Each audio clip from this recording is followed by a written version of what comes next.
insonlar farqiga bormaydigan, faqat sen bilgan bir achchiq haqiqatni aytib bera olasanmi?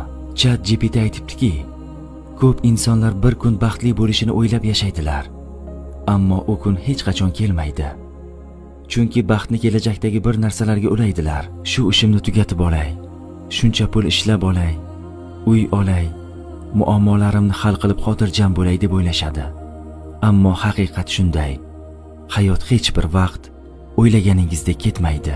Doimo yangi dardlar, yangi maqsadlar, yangi to'siqlar paydo bo'ladi.